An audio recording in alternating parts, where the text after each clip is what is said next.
Counsel, do you have everybody back? Do you I have everybody back? I do, Do you? sorry, yep. Mr. Agnew, do you have everybody back in here now? Yes, thank you. If everybody's good with it, just remember to keep your cell phones on silence, and we'll go ahead and resume. And I think the Mr. Agnew is going to call, is it right, the chief from Western Kentucky University. Chief Walker, if you come forward, please. If you could raise your right hand, you swear to tell the truth, the whole truth, nothing but the truth, so help you God? I do. Please have a seat right there. Please, I'll remind you just to speak into the mic as best as possible. We're recording this, and we just want to have a good record of that on file. Okay.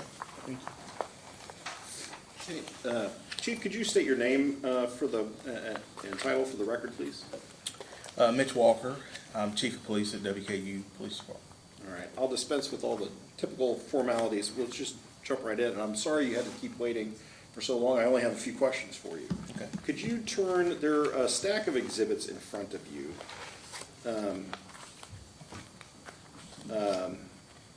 I'm looking at the exhibits with letters instead of numbers.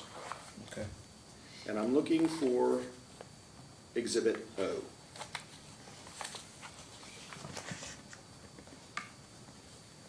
I think they're on, I don't know if they're on the top or the bottom of that, Chief Walker. Did you find it? Yeah, it's on the bottom right. Okay, I have it. Okay. This is a criminal complaint and summons that we've been discussing here this afternoon. Are you familiar with, well, first of all, are you familiar with this particular criminal case? Yes, sir, I am. Okay. And are you familiar with, do you have a general understanding of the facts that led up to Deputy Heyungs taking custody of a phone related to this criminal defendant, Daniel McCurry? Yes, sir. Okay. What's your understanding of, well, first of all, have you watched the body cam footage by any chance of him getting the phone? No, sir. Okay. What's your understanding of how he came into possession of this phone? I was working on December 7th, and I got a call from dispatch that the Sheriff's Department had a cell phone that related to a case that we were investigating. This case here, Mr. McMurray, and so talking to communications officer Mandy McCluskey, she looked it up in CAD and discovered it was that case. That's how I kind of knew a little bit about it. She said they wanted to know if we wanted a cell phone in regards to that case. So at that time, I didn't know a lot about it as far as what they did with the evidence and things, but I knew that there was a cell phone that was seized and that we'd sent it off. And so I was a little bit concerned, a little bit confused as to why the Sheriff's Department had that cell phone. And so I told her that I would reach out to the detective that worked the case and find out a little bit more about it.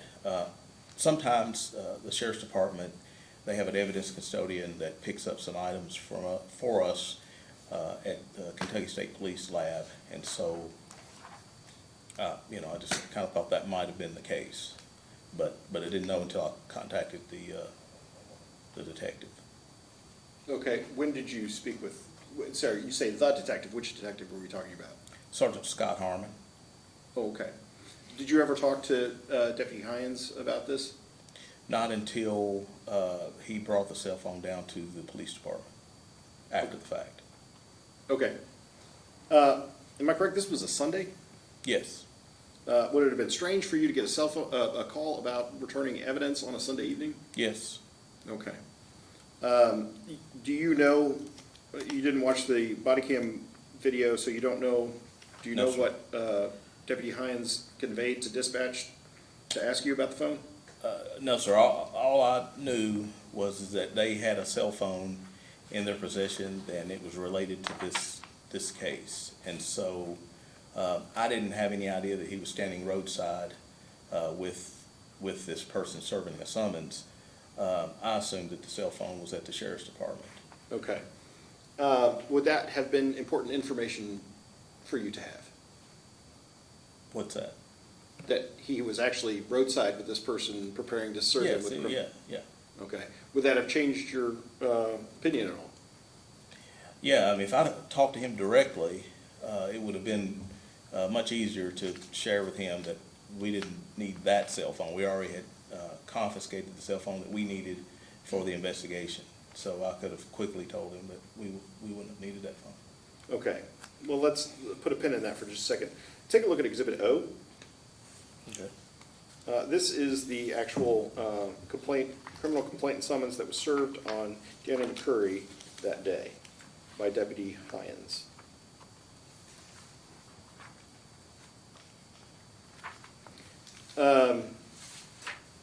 Look at the last several sentences. There's after the phrase Alfred camera watermark, there's a sentence that starts, "These videos documented the camera." You see that? Towards the end of the paragraph. Yes. Okay. And it says, "These videos documented the camera being set up by the defendant and adjusted underneath the sink of the shared bathroom. Several recordings showed defendant while fully clothed entering the shower and sitting on the toilet. In some clips, the defendant appears to be using another phone to review what was being captured by the camera. He is also seen returning to the device, adjusting its positioning. The defendant is clearly captured in the videos and was identified by the affiant as the defendant." You see that? Yes. Okay. So I just want to make sure I'm clear. This summons, to anybody who reads it, it makes reference to two different cell phones, correct?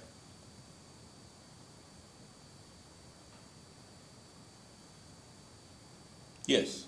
Okay. One that was recording and one that he was using to view the footage. Yes. Okay. So do you know, you had in your possession a cell phone at some point that you guys obviously conducted these forensic analyses to determine, to get this footage, correct? Yes, sir. Okay. Is that the only phone you ever had in your possession? I don't know how many phones that they seized at that time. I'm not sure. I think they also got a PlayStation or something like that as well, but I'm not sure of what all that was seized. Okay. So I guess my But I question. knew that there was a phone that was seized, but I'm not sure. Gotcha. I guess my question is, this refers to, so they had a phone, but you don't know if they ever had two phones. No, sir, I didn't know. Okay.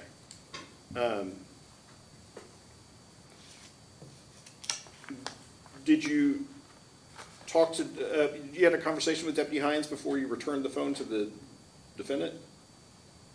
At the police station, yes, when he brought it down to the, Okay. but not prior to that. Okay. Did you,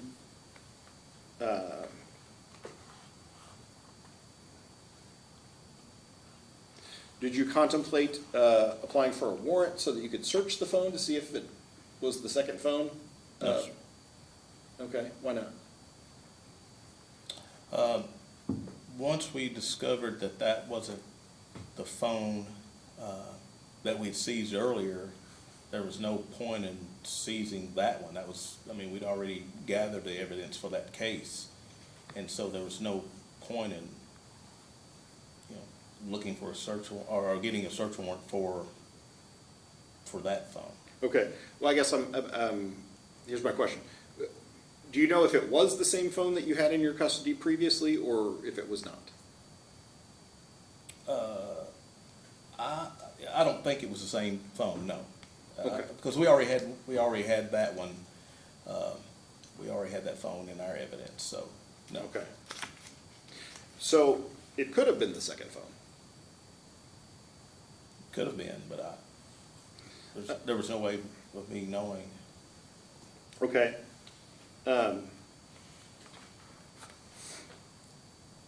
He was charged with attempted voyeurism, correct? Voyeurism, that's what it says. Yeah. The ASCF says a tent. Yes. If he had successfully transmitted sexually explicit videos without the people's consent to the second phone, would that have upped it to a felony?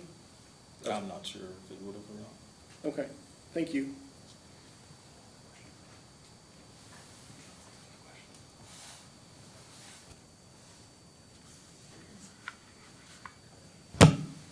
So, just real quick, you were contacted at some point. It was clear we had a bad game of telephone going on between Deputy Heyungs through 3 other people to you.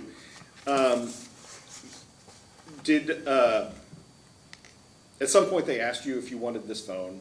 Yes. Did you tell them, yeah, you want the phone? My comment is that if it was our phone with the investigation that we had conducted, yes. What I was confused about is, number one, why the sheriff's department, would have had that phone. And it being Sunday afternoon, why would they be contacting us at that time about that? And so, when I spoke to Sergeant Harmon, he was confused as well. He says, I will reach out to them on my next duty date, which is Tuesday, and see what's going on with that. He says, I don't understand it either. And then that's when Deputy Heyungs brought it to the police station. Okay. Sergeant Harmon is with, WKU Police. okay. Did you speak with anybody that day? Did you speak with anybody at Warren County Sheriff's Office other than Deputy Heyungs when he brought the phone in? No, sir. Okay.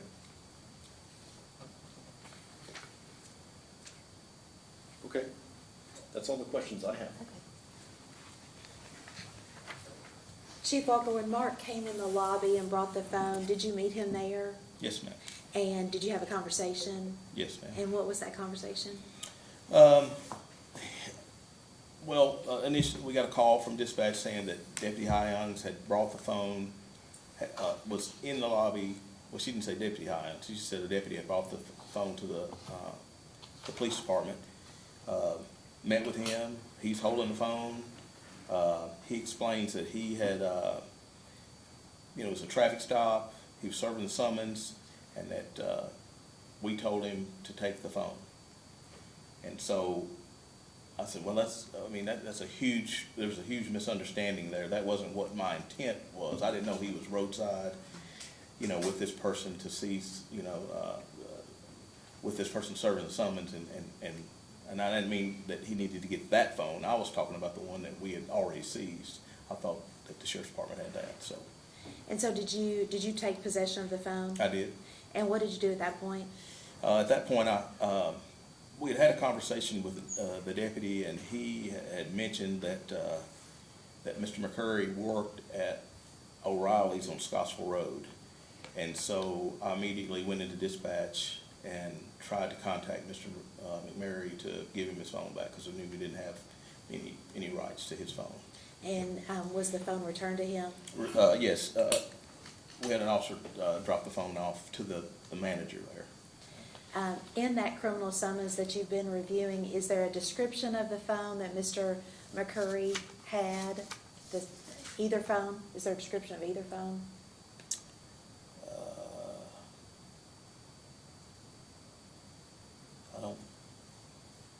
No, I don't see one, but there may be. And they asked you, they said, did you get a search warrant for the phone to search it? Mhm. And you said no. No. And why not? There wasn't any need to get a search warrant for that phone. That wasn't a part of the investigation that we were conducting, so there wasn't a need of it. So. And had that investigation concluded? Yes. And how long ago, how much time had passed between the occurrence that required the criminal summons to be issued and December 7th? Do you know? It was several months, I think like 7 months or something like that. I'm not 100% sure, but it was quite a while. Do you think a judge would have issued a search warrant for that phone? No, ma'am. No further questions. just want to clarify a couple of quick things.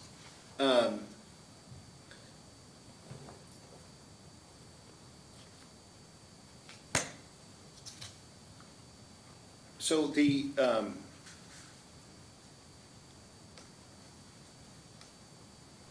okay.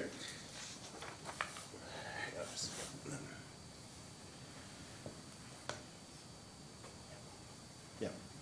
So at that point, had the phone already been, the original phone that you guys had inspected, had it already been, analyzed and returned to?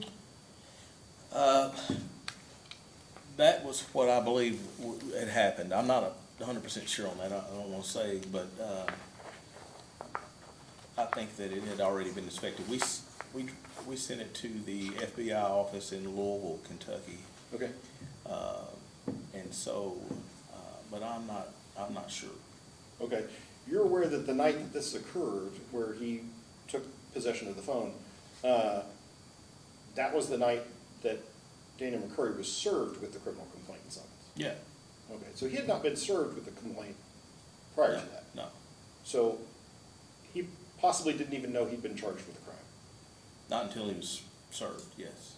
Okay. So I guess I'm trying to figure out, how was the investigation closed if he hadn't even been served yet? Well, as far as our investigation, as far as gathering any evidence, interviewing witnesses and those kind of things, that part had been concluded, yes.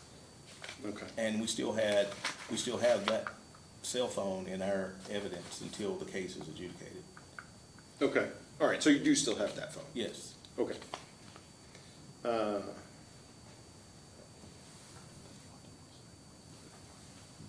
Did you know that at the time? You, No, I didn't know that. okay.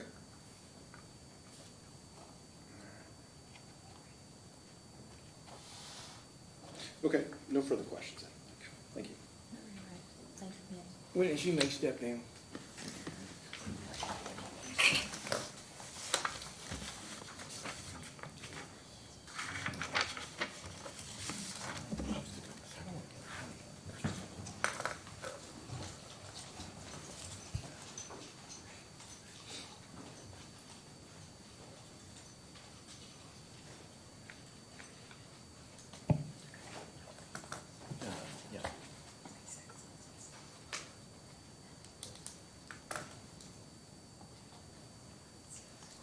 All right, I think we'll call Sarah Davis. Sarah Davis?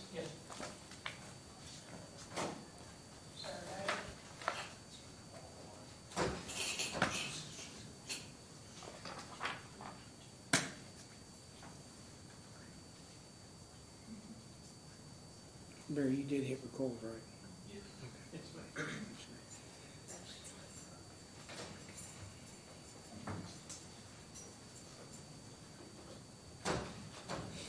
So if you'll come forward, please raise your right hand. Swear to tell the truth, the whole truth, nothing but the truth, so help you God. Yes. Please have a seat. You'll find some documents on your right. They are numbered and lettered, and he may ask you to refer to some of those documents in his question. Okay. Thank you. Just ask you to speak into the mic directly so we can record these proceedings. Okay. Okay, good afternoon, Ms. Davis. I have a couple of quick questions for you.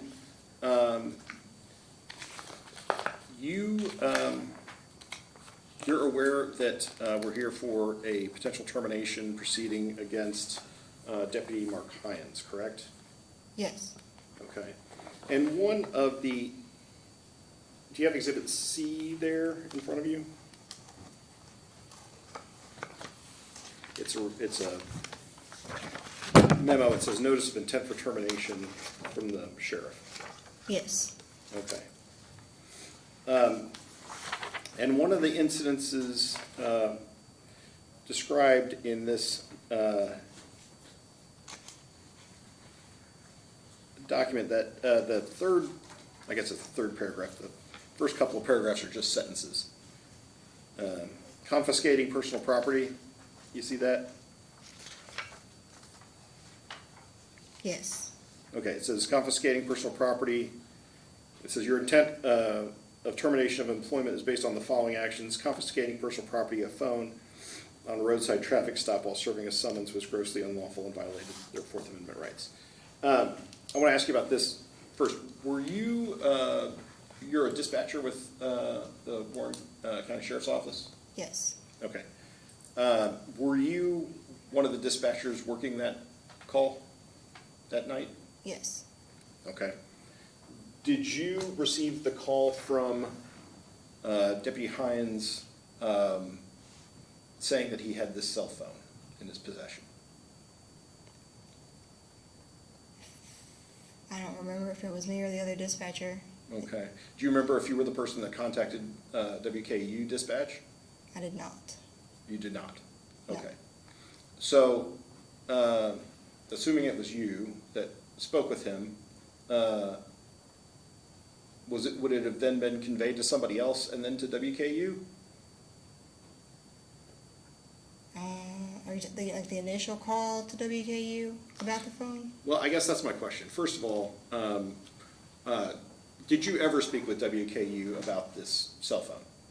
Well, I spoke with them once they said they would take it Once they said they would take it? when they Okay. called back. When they called back? Okay. So you weren't on the initial call conveying the information to them? No, Okay. Do you remember what they said? that they would take it. Okay. Was it just that short and sweet? They said that they didn't have their evidence taken. Sorry? Their evidence tech wasn't working that day, Okay. but they would still take the phone. Okay. And you conveyed to Deputy Heyungs that? Yes. Okay. The other thing that is mentioned in this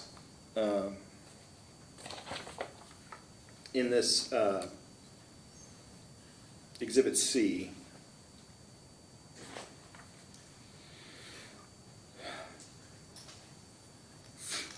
on page 2.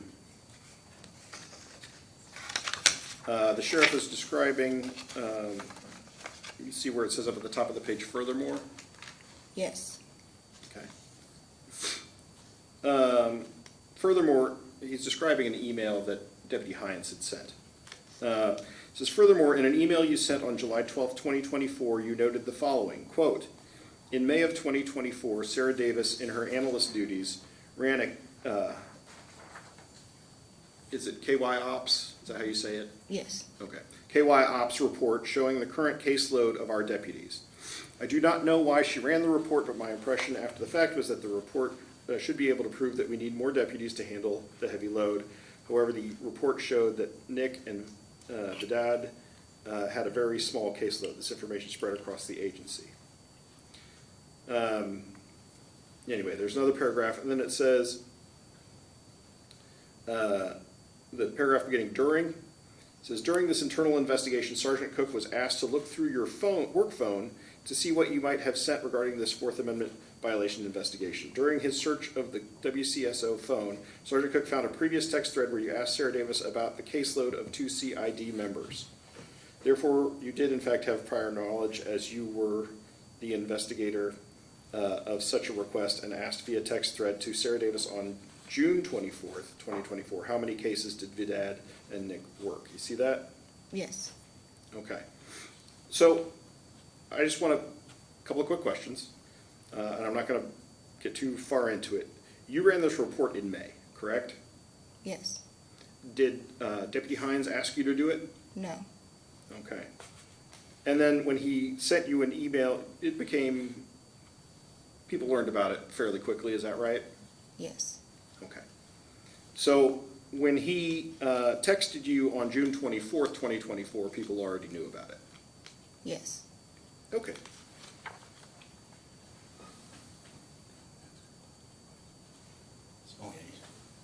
Let me ask you, were you the only person in the office that had access to that data?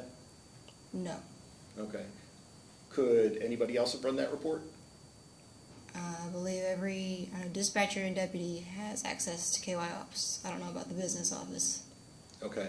So if Deputy Heyungs had wanted to run this report, he could have done it himself? Yes. Okay. or any of the other deputies? Correct. Okay, thank you. Are you passing those? Yes, sorry. Okay, No that's problem. I just a bit of housekeeping. Sarah, will you state your name for the record? Sarah Davis, And what is your position at the sheriff's office? dispatcher.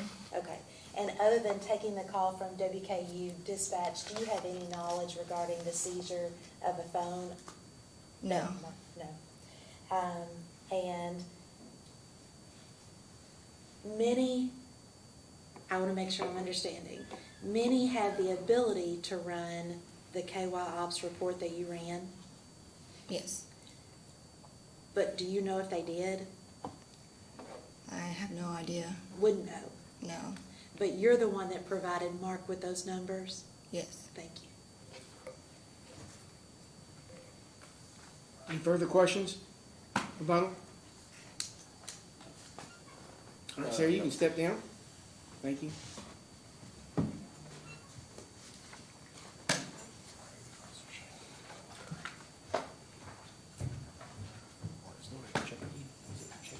Mr. Agnew, you have another witness you'd like to call? Yeah. We'll call Daniel McCurry.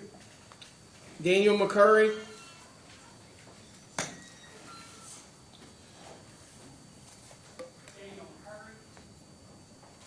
Sheriff, as he enters, just for the record, he does have a criminal case pending in Warren District Court, so his constitutional rights do need to be protected, so just Thank you. keep that in mind. We did notify DPA, who's his attorney, Okay. but I just want to, Mr. McCurry, if you could step forward, come to the bench, raise your right hand. You swear to tell the truth, the whole truth, nothing but the truth, so help you God? Yes, sir. All right, please have a seat. Just remember to please speak into the mic as best you can. This is all being recorded. Yes, sir. Okay, Thank you. good afternoon, Mr. McCurry. You were, am I correct, you were served with a criminal summons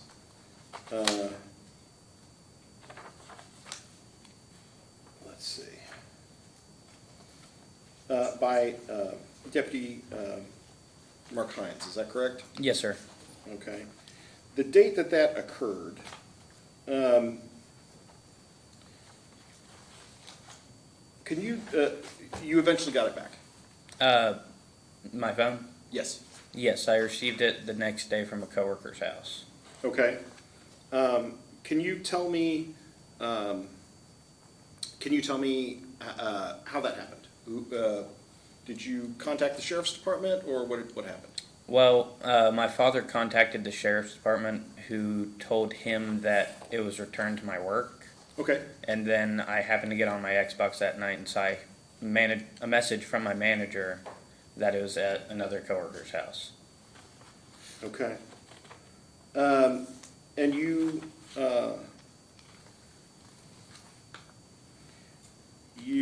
filled out a complaint against Deputy Heyungs? Yes, sir. Okay. How did that come to pass? Sheriff Hightower asked me to come in and fill out a complaint. Okay.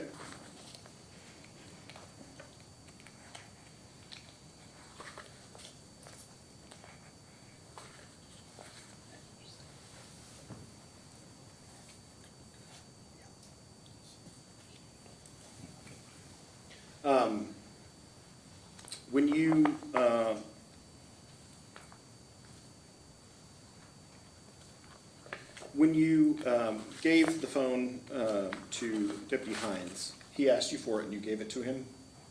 Yes, sir. Okay. Did you ask for it back? No, he said he was taking it to Western Police Department. Okay. Did he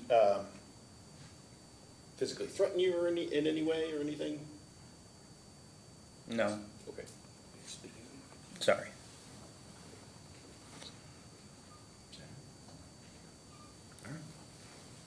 No further questions? Mr. McCurry, will you state your name for the record? Daniel McCurry. Thank you, Mr. McCurry. And when the sheriff asked you to come in and fill out a form, a complaint form, I guess it would be, Do you know why he asked you to do that? I mean, presumably because, I mean, he had unlawfully taken my phone. Okay, and so, and you had maybe verbally complained about that? Yes, sir. And, Or, yes, ma'am, sorry. you're gonna hurt my feelings, okay. Okay, so you had verbally complained about that, and so he wanted you to make it formal? Mm-hmm. Okay. And, when you handed the deputy your phone, did you know you had a choice? Not particularly. I mean, I was actively on the phone with my father, and he asked if he could have my phone, and, you know,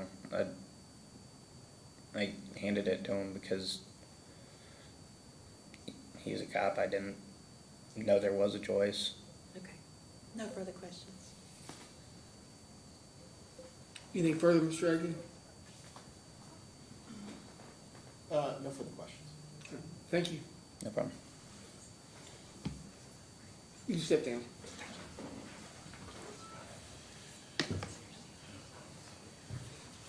So he can leave. Are you telling the witnesses they can go once we I dismiss them? haven't, but you Okay. can leave, You can yeah. go. And you may, should we have a bailiff tell the others? I There- hate to make them wait. Yeah, he can, yeah, if you let everybody, I just wanna make sure that wasn't anybody gonna be called back, but. Oh, I'm sorry. No, they can, sorry, I'm what were we sorry. talking about? Letting them leave. I was gonna let a bailiff let Mitch and Sarah and. Absolutely. Okay, I'm And I sorry. think that, we can let Mandy McCluskey go, You don't wanna call it? it's repetitive. Okay, so, Is there any more witnesses to call? Yes, Lori, it's Lori Ochecki. Lori Ochecki, Lori O'Husky? is that how you say it? Lori O'Husky? Oh, sorry, excuse me. How do you spell her name? It's pronounced just the way it's spelled.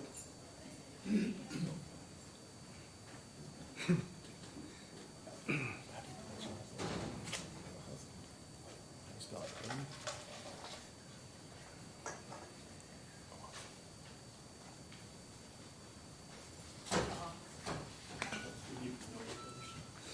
Lori, if you'll stand in front, you raise your right hand. Swear to tell the truth, the whole truth, nothing but the truth, so help you God? Absolutely, I do. All right. Please have a seat. You'll refer to some documents possibly on your right that are numbered and lettered. If you would, just scoot your seat forward and speak directly into the mic. Okay, these right here are mine? For reference, Oh, he may ask you to refer to them. Okay. And I apologize, could you say your name and for the record, please? Lori O'Husky. Oh, Heskey, okay, I've been butchering it, sorry. And could you state your title? I'm retired, but I worked in the business office of the sheriff's department. Okay, so O'Hesky?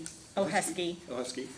One of the, you're aware that we're here on a potential termination hearing for Deputy Mark Heyungs, Okay. okay? One of the issues listed is an incident that occurred on September 25th, 2025, when you were conducting a vehicle inspection, Okay. okay? Do you recall Deputy Heyungs asking you about the window tint on a vehicle? I remember a conversation about tint where he said that he would fail the vehicle for the dark tint, and did we not do that? And I said we had not been trained on that, nor did we have a tint meter, and that I would tell Hannah. Okay, you said, did we not do that? Was it a question or? I would not be telling the truth if I said it was a question or otherwise. I just remember there was a conversation about tint. Okay. Did you complain about it? I told him I would tell Hannah, my supervisor, which I did. Okay.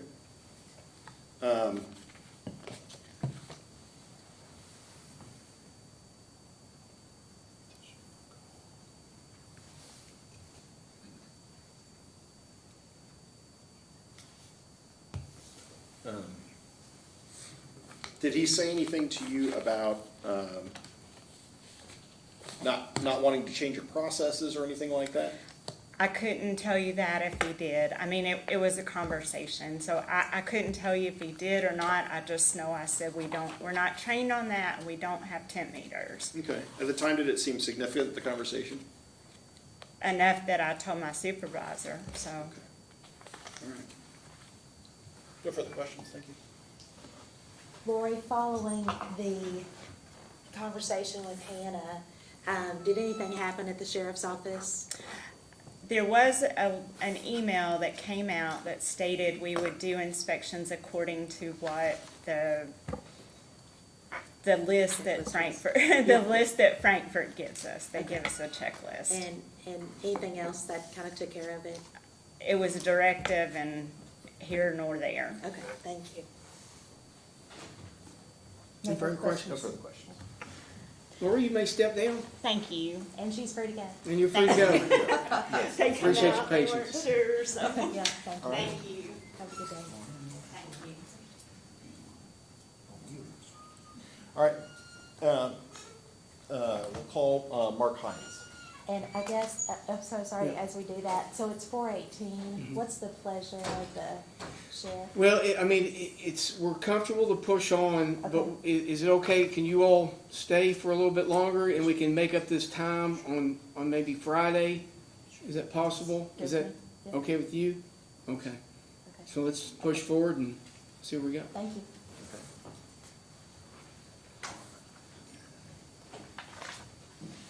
If you'll raise your right hand, swear to tell the truth, the whole truth, nothing but the truth, so help you God.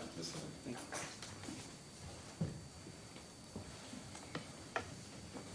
Could you please state your name for the record, please? Mark Heyungs. If you could please turn to Exhibit C.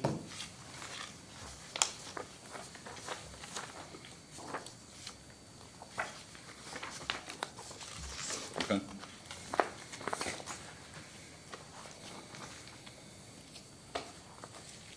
And I would like to, let's see. I just want to go through each one of these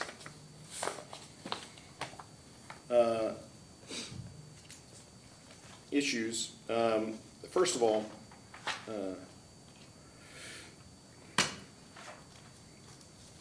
the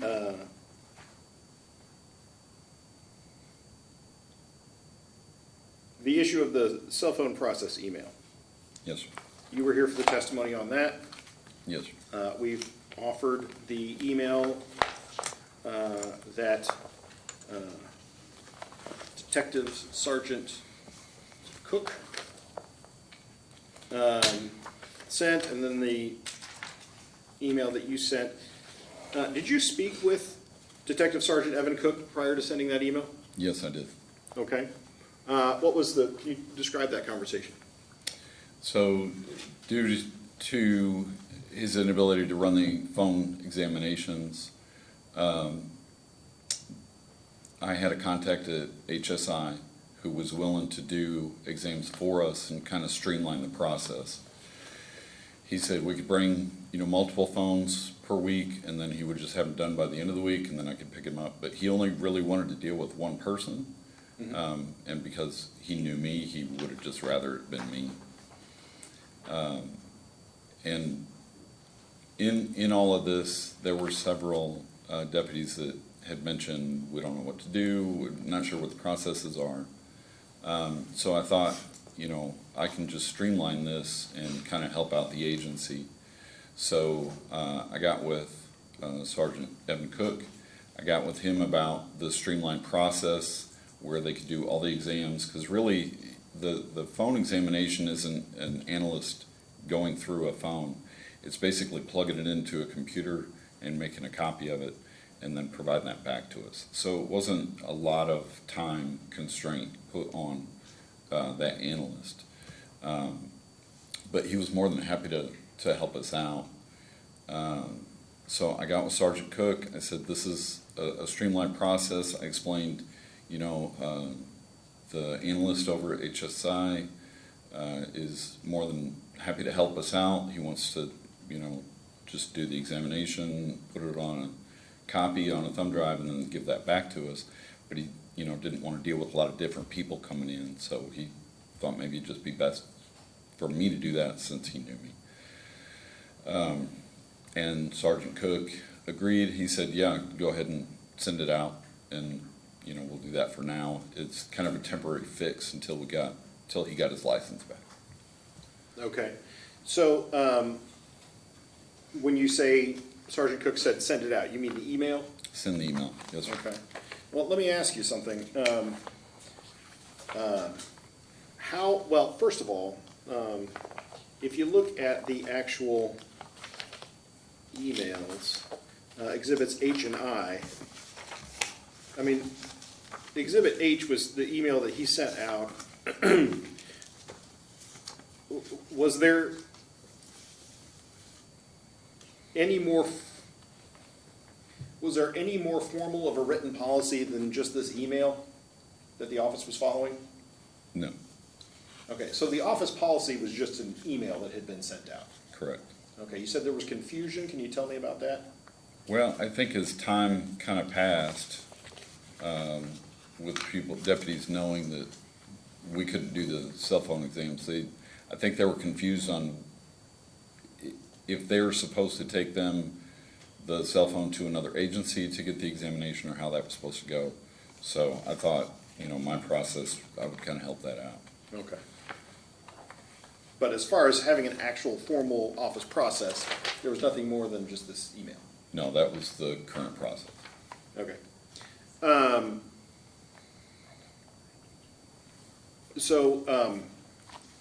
Again, what's HSI, just for, Homeland Security Investigation. okay, and you had a contact there because how? There was, as a detective, I worked a large investigation, and it included a lot of online data, some sexual assaults and things involving juveniles and sexual data online. I got with HSI, so I had met some of their special agents over there through that capacity. You say as a detective, you mean I was a detective when I met them, yeah. with Here, because they have a local office. Gotcha, okay, thank you. I was confused on that. Okay. So what happened after you sent this email out? I got pulled aside by Captain Kitchens, and Captain Bull was there, and I was basically yelled at for trying to change processes. But nobody, there was no initial, hey, what happened? It was just, I was being admonished for sending an email. Okay.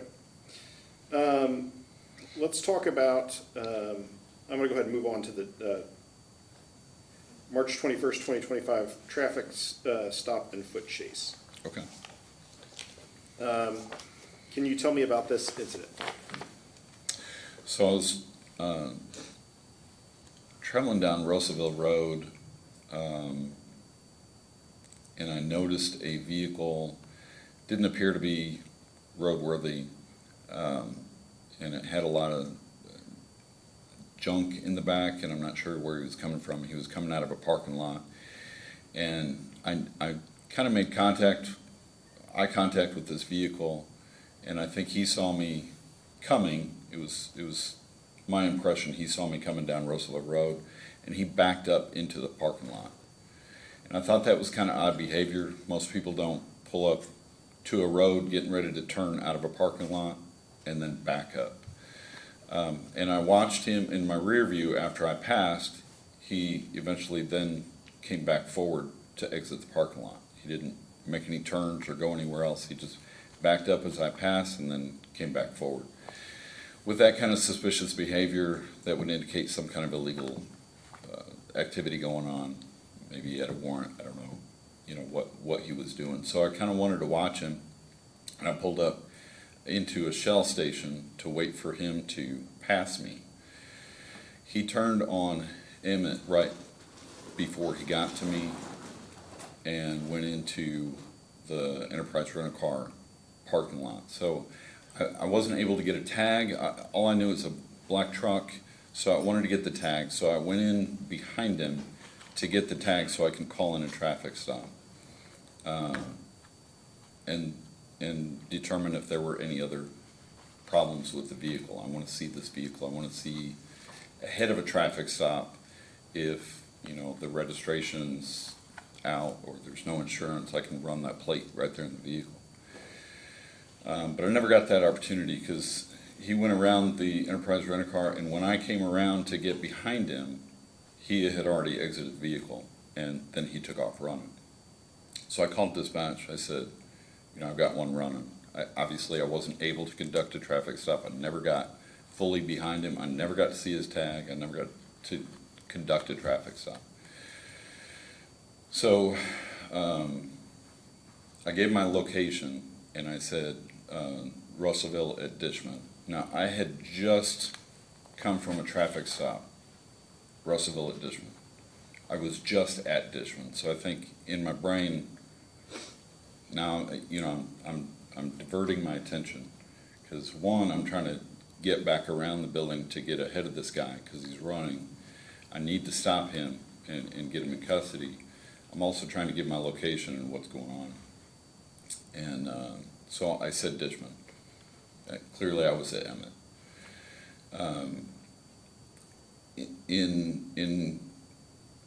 When I got around, he wasn't there, but someone across the street said they saw him run across behind the blue building. So I went over to the blue buildings. I gave his description when I could get on the radio. There were quite a few times that I keyed up the radio to talk and I got a solid tone. And that solid tone means somebody else is on the radio, the air is not clear, I don't have it. So I can't speak on the radio. And I think, and I'll get to that in just a second, but so there were several times I tried to give additional information, I could not. I do remember one time that the chief deputy was trying to call me on the radio. I was actually hands-on with the suspect inside a daycare, putting him in handcuffs. I could not get, there was no way for me to get on the radio at that time. As soon as I got him secured, I asked the staff what, because there were no addresses, anyone on the doors or anything. All I knew was blue building behind the Shell station. And at that point, dispatch had already corrected that I was on Emmett. Because they have us on GPS, so if I say I'm somewhere, they can track, they know where I am, they can track me. And they already corrected that. So I asked the staff what the building was, and they really just told me the daycare name, which really didn't help anybody because nobody knows the name of that daycare. Crunch Time or something like that. And then we got him in custody. He had a warrant. He had a lot of criminal charges that went along with him running from me. But after the fact, we did a review and we talked as a group about the radio traffic because we actually got a copy of it and played it for all the deputies on the shift and said, this is what happened and this is why it's a problem. Because when I said I got one running, then dispatch was supposed to clear the air and give me priority, and I never got priority. What they call a 10-3 to give me the air, and I wasn't able to get the air because nobody cleared it for me. So that's why we had so many times me trying to key up and give my location, to give additional information. I couldn't get through. So we listened to the radio traffic, and when I called out I got one running, then other units were calling in, where is he, what's he got, what's going on? And that was just extraneous radio traffic that didn't need to occur. So we talked about, you know, priorities of air during an incident. Okay, so this was actually used as an example for training for what, the dispatchers? For the whole shift of deputies, that when, I think the dispatchers had their own conversation about it. But we talked as a shift about priorities of air when there's an incident. Okay. So, All right, very good. Were you, did anything happen, were you disciplined for that in any way? I mean, did anybody tell you what you had done wrong? No. Okay.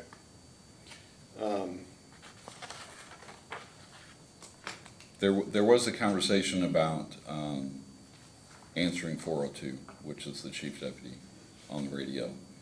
And I did attempt to have a conversation with the chief deputy in reference to that, just to explain I was hands-on. I was putting handcuffs on, and I just couldn't talk on the radio, but he didn't want to discuss it. When you say hands-on, you're saying as he was trying to call you, you were literally handcuffing the guys? Literally, I had him at taser point. I was ordering him on the ground. I could hear some background. I think it's him calling me, and then, you know, I'm putting handcuffs on him.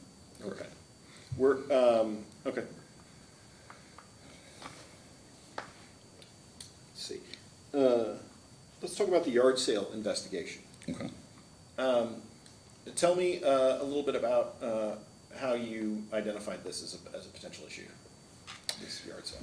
So I was on patrol that day. I was delivering papers. The sergeants generally deliver civil papers within the city limits, and then other deputies have their own areas, part of the duties of the sheriff's office. So when I drove by this address on Glen Lily, I noticed that everything in that yard was brand new, off the shelf. That's not normal. I'm over 50, and I've never seen that in my whole life. I've never seen anyone selling all brand new, off the shelf items, and especially like detergents and things like. That's real odd. So I found that suspicious. The city has a big problem with shoplifting. Big problem. It's a daily occurrence. And so I spoke with John Stewart. He's in charge of Houchins Industries, kind of their security systems. And I told him what was going on, and he asked me to stop by and see if I could identify where that product came from. Because what he can do is, if it comes from an IGA or something like that, he can look at that person and then go back through their videos and see if he can identify a theft, a shoplifting, and continue a case in that aspect. Also spoke with Bowling Green police officer Matt Davis, who said there's more than just shoplifting going on at that house. So there's a lot of nefarious activity at that house, and I took that to mean probably drug activity. If we're already talking about a theft, so I'm going to say he's probably talking about drug activity. So I did stop in and immediately got a lot of hostility.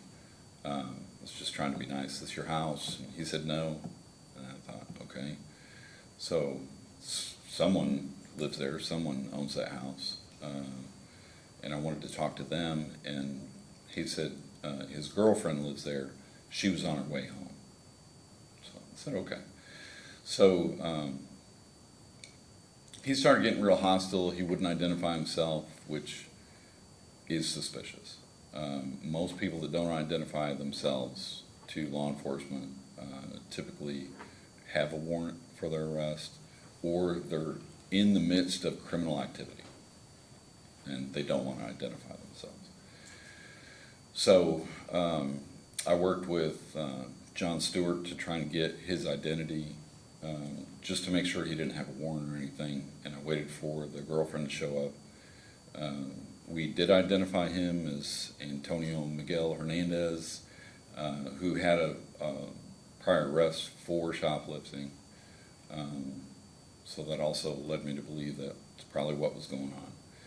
The girlfriend came home. She had a lot of items from Dollar General.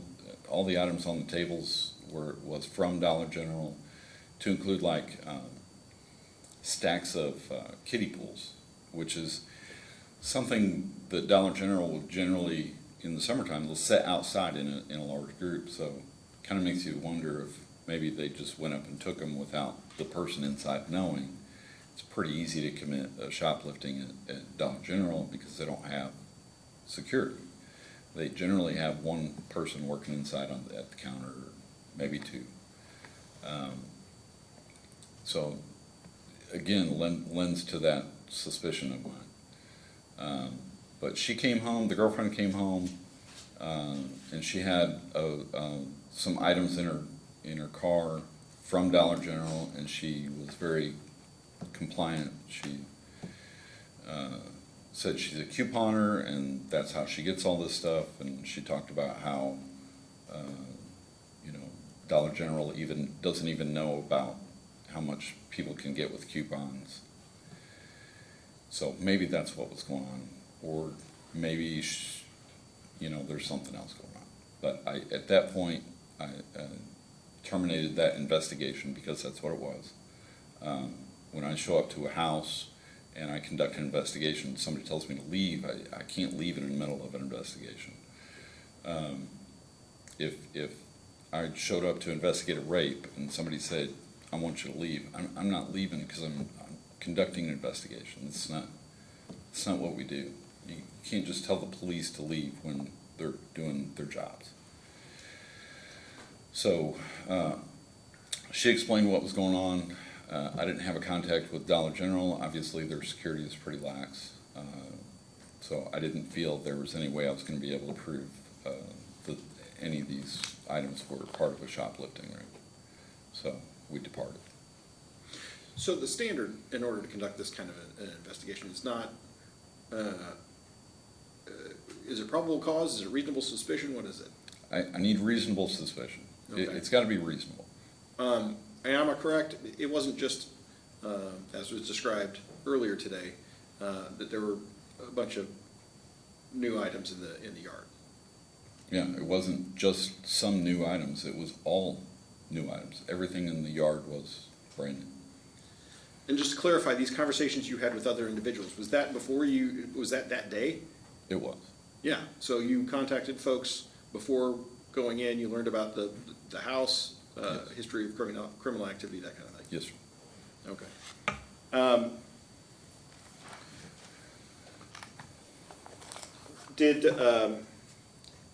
As you were waiting for the property owner to return, as you waited on her porch, as the sale was going on, yard sale was going on, did you do any kind of search of the premises? Did you look in the windows? I did not. Okay. Okay.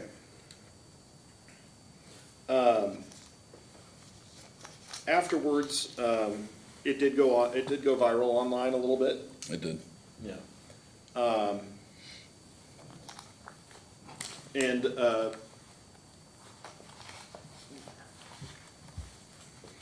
What kind of disciplinary action transpired after that? I got a write-up for that. Okay. Is that, let's see, was that when I got involved in this case? That's correct.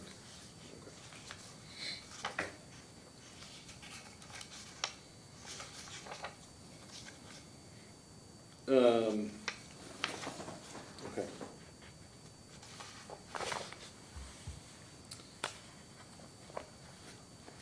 If you could please, I'm going to go ahead and move on to the next item they have is the intoxicated detective investigation.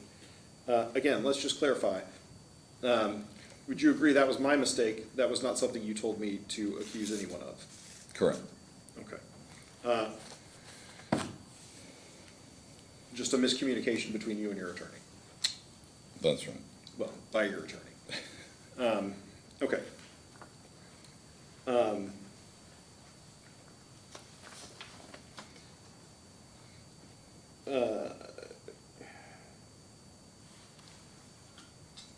Okay, let's talk about September 11th, 2025.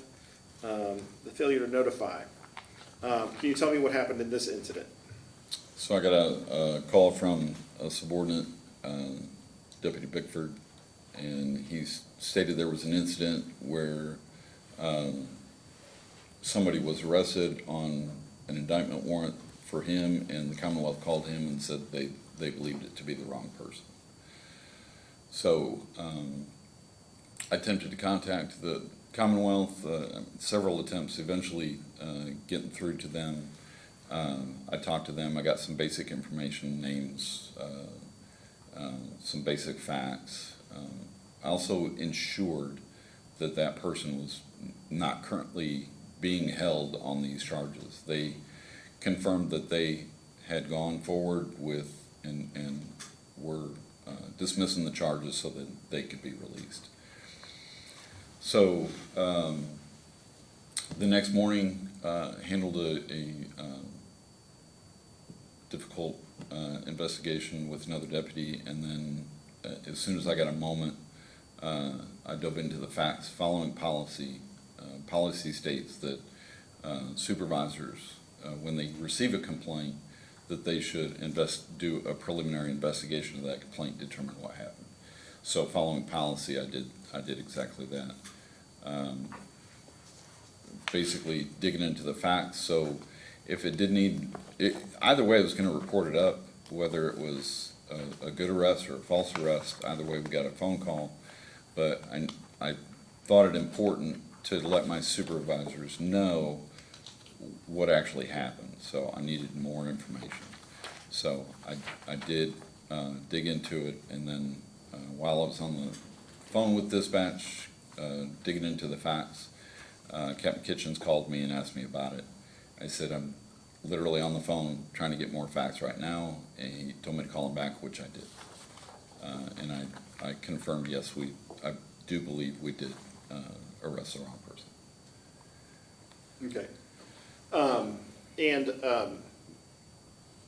So again, approximately how long was it between when you got the call from the Commonwealth Attorney's Office and you got the call from your superior about the It was under 24 hours. I think we were initially got called maybe 2 or 3 in the afternoon. By the time I got a hold of the Commonwealth, I'm sure it was probably closer to 4 to get that basic data. And then I talked to Captain Kitchens somewhere around noon. Okay. So, and I also wanted to clarify, you said you wanted to make sure that the person wasn't still in custody. Did you talk to the Commonwealth's Attorney's Office about that? I did. Okay. That was my first question. Okay. So no one's being held in jail.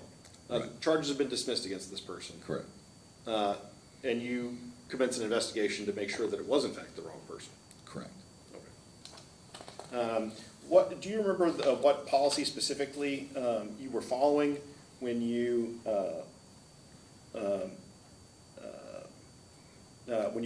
began investigating the allegations of misconduct? So off the top of my head, I think it's 12.02, but I'd have to refer to it to see which subsection. Okay. We didn't make a copy of this because I didn't know that's what he was wrong. Okay, what was it? 12.02. Okay. You have a copy? Let's see. Oops, maybe.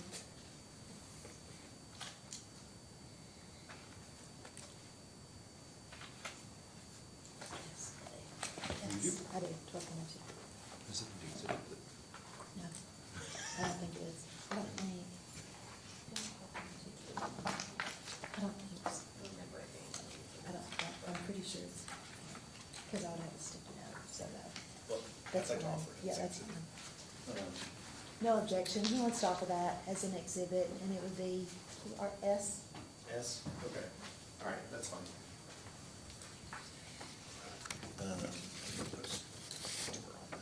That's going to be part of this exhibit. S. I'm gonna be really fun to do this sticky note. Perfect. Sorry, we're trying to be quick here. Yeah, no problem. Do you need a copy while you're talking to me? No, it's fine. Is that the policy you're talking about? That's correct. Is this supposed to be R? That's R. That's S. Okay. That's what we're- Thank you. Okay. And what does that policy provide? So it, 12.02 subsection E states the supervisor's role in the disciplinary process. And then number 3 says to investigate allegations of employee misconduct within the scope of their authority and responsibility. Okay. And that's what you were doing? Exactly. Okay. I would like to move on to the 255 East Heights shooting. Yes, sir. Tell me about that incident. So we got a call for shots fired, and we got a very weak vehicle description of vehicles leaving the area. A deputy got on scene. I was close, and I started searching the area to see if I could find those fleeing vehicles. I did not locate them. So I went to the scene. Initially, it was myself and 2 other deputies. We had a person that had been shot, and I went over to where he was, and I was notified by the EMT people on scene that he wasn't going to make it. So I identified Deputy Oswald to stay on the scene, to stay on the body. But the scene itself was huge. It was an apartment complex, and it crossed a road going through the neighborhood to another apartment building, and we had a lot of people, probably 100 people outside, if not more. So with one deputy on the scene of the house where the deceased was, had another deputy, Gibbons. I told him to find out what happened and what are we looking for, because at this point I had to divide my attention. I had a crime scene, a very large one, and not enough resources really to secure it. We're going to do the best we can. And then secondly, I had a potential murderer rolling down the streets of Warren County. So I went to my vehicle. I had it blocking the roadway, so there were no more vehicles driving through the area. And I attempted to start digging to find out where these vehicles are, who they are, and what vehicles they specifically were, because we knew what address they went to. So that was the initial response. Captain Kitchens arrived. I briefed him on what we had, and then I don't recall, I think I continued trying to figure out what cars these were. And then, well, before that, we did get some crime scene tape out of my vehicle and taped the area best we could. It was a very large area, but to try and keep people back. Again, I'm assuming at this point I have a murderer going down the streets of Warren County. I'm continuing to find out what vehicles those were, so we can locate them, get it out to city and state police. And then knowing I had scene secure and we were gaining more information, trying to figure out who the murderer was. Captain Kitchens arrived at that point, briefed him. And then after that, Sheriff Hightower arrived, yelled something at me about the scene not being secure. Now, keep in mind, this scene is not just a parking lot. It includes homes, these apartments. So people are living inside the crime scene. These are their homes. So we had a lot of people that would be inside and then they would step out. And so the one female that was coming around the building had just come out of her apartment, and that's when the sheriff arrived. Like, it's hard to control with minimal amount of people, and we were doing the best we could.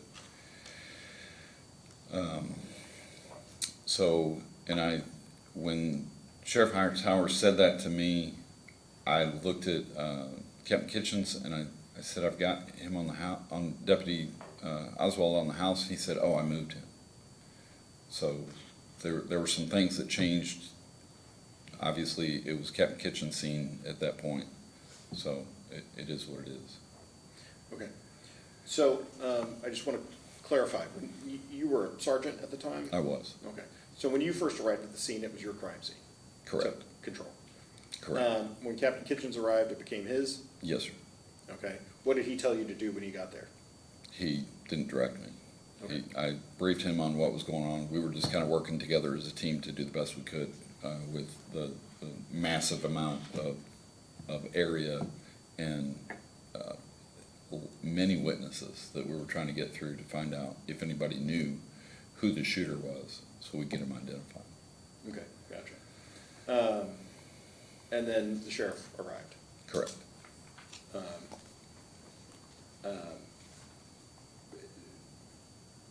You said you had somebody on the house, on the scene where the body was? Yes, sir. Okay. Do you know why Captain Kitchens moved that I do. person off that? I do not. Okay.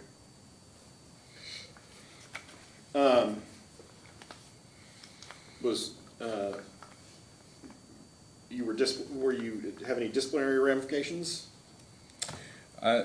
Specifically, they never really told me what was wrong. It was just kind of general. Okay. Um, All right. And then they did talk to me about, I had put in for some days off. That night was actually my Friday. So we don't work traditional weeks, but that was the next day was my day off. So I know there was some discussion about me putting in for time off. So while I was sitting in my vehicle, as a sergeant, I sent out a morning report. So there were some things I was doing on the computer. Came out, got with Captain Kitchens, see if he needed anything at that time. He said, no, just, kind of hold the road, sit in your vehicle, make sure nobody's coming around that specific area. So while I was sitting there, it's my Friday. As soon as I leave that scene, I go home, I'm off shift. So I went ahead and put in for my next days off. Okay, so he had tasked you with what, sitting in your vehicle to block the road, or? Yes. Okay. So I had no active role at that time. There were some times that we were all just kind of waiting on the crime scene team to arrive. They had a lot of examination to do. So, at some point, you just get tasked with security, and you just sit there. Yeah, gotcha. Thank you.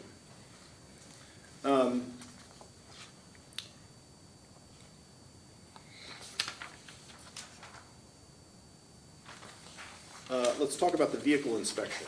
Yes, sir. Ms. Ohusky testified. Can you tell me about what was your conversation, what was that incident? What occurred there? So, in our role at the sheriff's office, we also are tasked with conducting vehicle inspections. And just a little bit of background on that.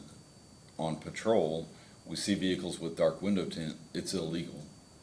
And we conduct traffic stops on that all the time, and I've written citations for it. It's a danger to the public because it reduces the driver's ability to see through the glass. And if you've got a pedestrian at night walking in front of that vehicle, maybe they see you, maybe they don't. It's an obstruction. So it's dangerous, which is why it's illegal. So that day, I was walking down the sidewalk out of the sheriff's office. Lori Husky was doing an inspection, and I just kind of a conversation between us. I said, "Do you guys pass vehicles with dark window tint?" And she said, "We don't check window tint. We don't have tint meters." I said, "Well," and then she asked me, "Should I get one?" I said, "No, I'm not trying to change your processes. I was just curious because it's illegal." And we get a lot of citizens whenever we conduct a traffic stop, and they say, "Well, I just had it inspected, and it passed inspection." Well, it's still illegal. So that's my concern. Okay. So this, and I tried to make it very clear. I said, I'm not trying to change your processes, I'm just curious. Do you guys check window tint? And she said, well, I can ask if they want to give us a temp meter. I said, okay. Again, and I think I said it 2 or 3 times. I'm not trying to change your processes. I'm just curious. Okay.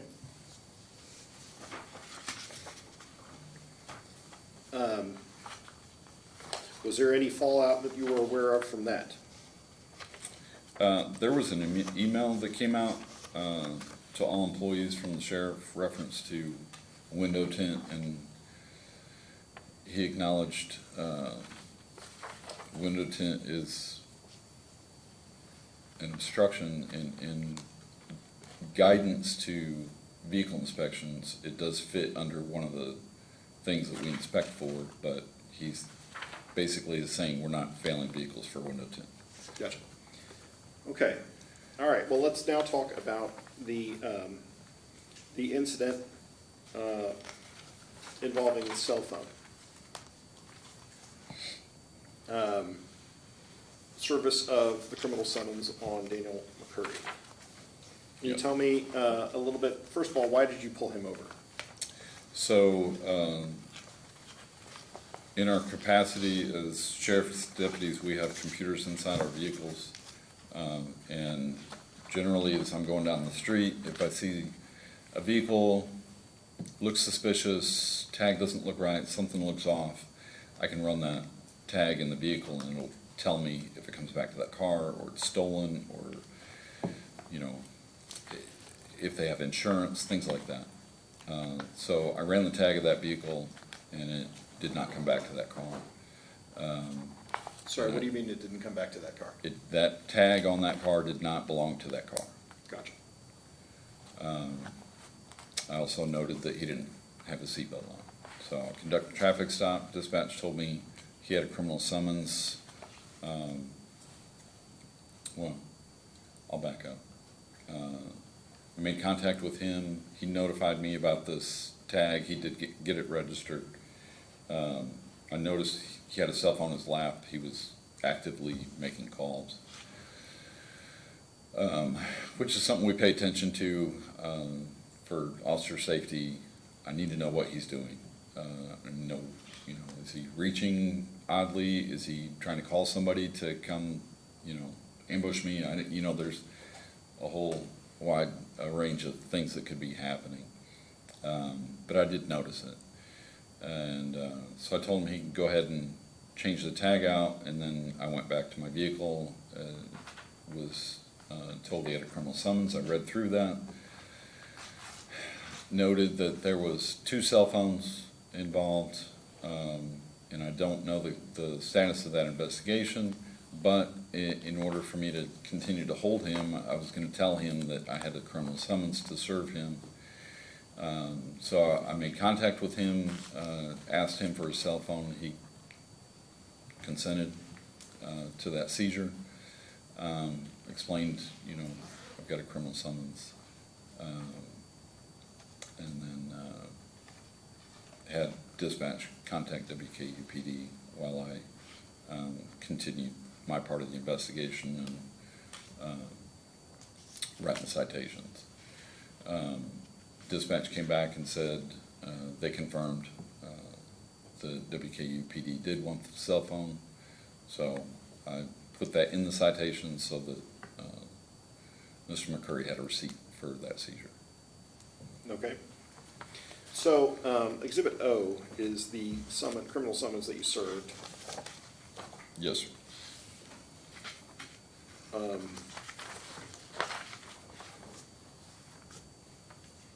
Why did you, well, first of all, we've looked at this several times already today. The part towards the bottom where it says the defendant appears to be, in some clips, the defendant appears to be using another phone, adjusting its positioning. So what were you able to infer from this summons? I inferred there was a second cell phone involved. While they did have some evidence, they didn't have probably all the evidence. And then I noted that it was a misdemeanor voyeurism case, but if they had additional evidence, that would probably increase it to a felony. Okay. And so this, this summons had not been served yet? Correct. Okay. Why did you think it was important for the phone to be preserved, to be taken into custody? Evidence has to be preserved as soon as we determine it to be potential evidence. If I told him I've got this voyeurism case that I'm dealing with right now, he very easily could have picked up that phone and started deleting videos. I don't know. I don't know anything about this investigation. He could start deleting evidence. So he consented to that seizure, and then I wanted to make sure we got with WKU and find out, is this that second cell? Right.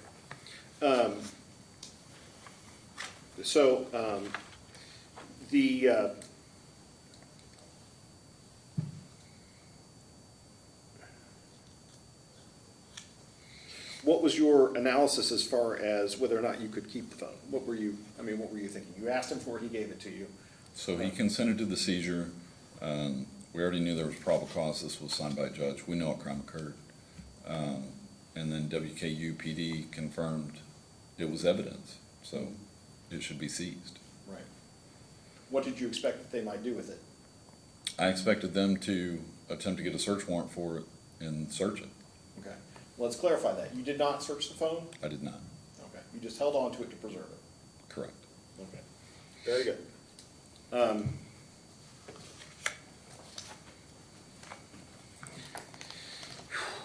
see. I'm sure I'm forgetting some things.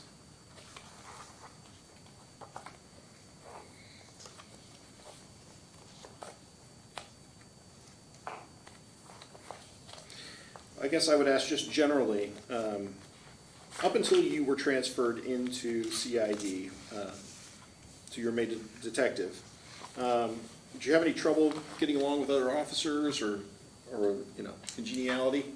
Not at all. I feel like I get along with everybody. Okay. Why did you send that complaint to Major Wiles in July of 2012, or 2024?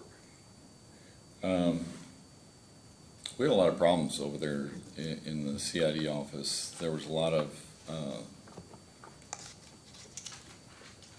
work not getting done, a lot of horseplay going on.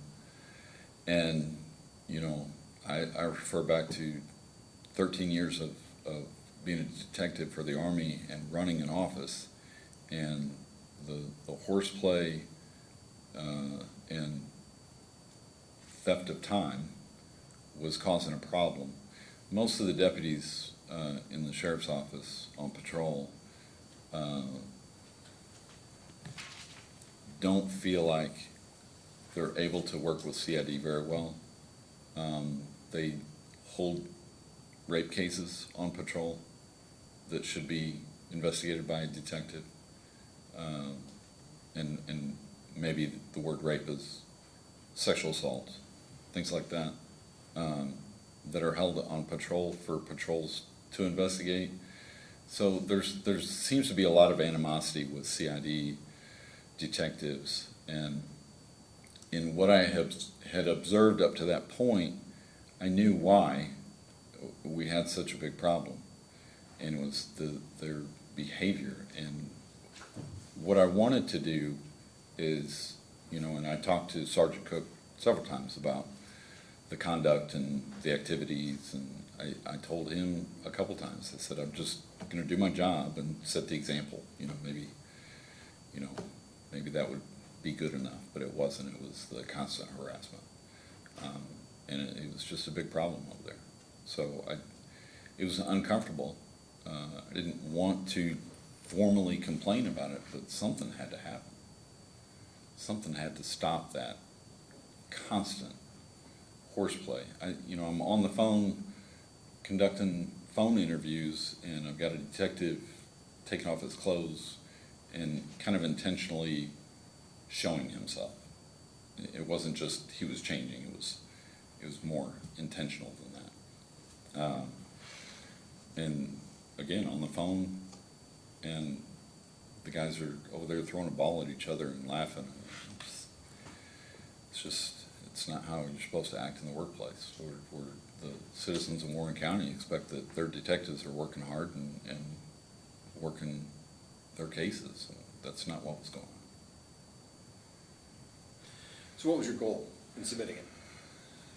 I was hoping that if I filed that, that it would be investigated and that behavior would stop and people would start doing what they're supposed to be doing. Thank you. No further questions. I apologize. Can I get my water? Sure.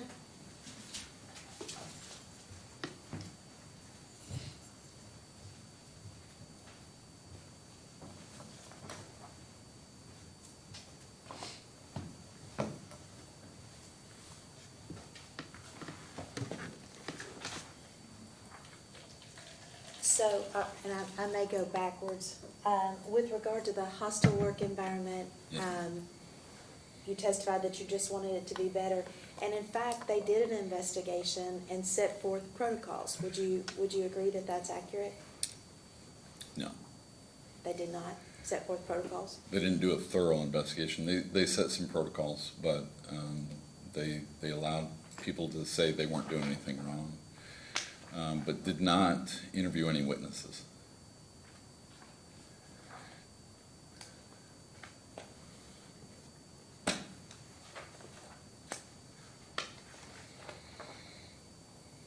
I have up there Exhibit 3, Okay. and the CID protocol updates. It gives a weekly and daily schedule, lunch breaks, what shall happen, time off, how that will occur, Yeah. on-call responses, time management, CID workspace, casework, how it's to happen, case loads, office etiquette, team environment, how to handle disagreements, specifically talking about respect, and several miscellaneous items, getting down to desk arrangements. But you don't think that's specific? Oh, they issued the guidance, but nothing changed. I attempted to have an additional conversation with the sheriff about it, but, and he just told me to, and I'm gonna quote this best I can, shut up and do my job. And when did that happen? It was probably a couple months after this guidance was provided. And did you put anything in writing? I didn't know. And so tell me about with Sarah Davis and this KY Ops. So you asked her about the numbers. Why'd you do that? Because I was formulating a complaint, Okay. so I didn't have the report. And you were formulating to file a complaint of unfair work assignments? The hostile work environment that I complained about. Okay, so you asked her prior to filing your hostile work environment complaint? Yes. Okay. And was that included in your, I just don't. I didn't include the numbers, so just basically said I was working more cases, which was confirmed through their investigation, but he told me it was negligible difference between our caseloads. And would you agree that some cases need more time, so the numbers may be off, but that there are reasons for that? Sure, that some cases could be much more severe. If you're working a murder investigation, and somebody else has 2 sexual assault investigations, or 3, I mean, that would be comparable. And let's see, let's talk about the intoxicated detective issue. A mistake as it may have been, when they got that report in writing, even if somebody says, "Oh, put that toothpaste back in the tube," they can't do that. Sure. And you would agree that they need to look into it. Absolutely. Okay. And they did so? They did. Okay. And when it came down to it, you really didn't have a suspicion that anybody was drinking. I won't say that Okay, necessarily. okay, There are things that I know, but I certainly couldn't prove that that ever occurred, that somebody was and I have never thought that anybody was drinking on the job. I never thought that. But, okay. What, go ahead. I believe that sometimes somebody's cologne was a little stronger than other days. And you said you know things, I do. and did you not feel, what did you know?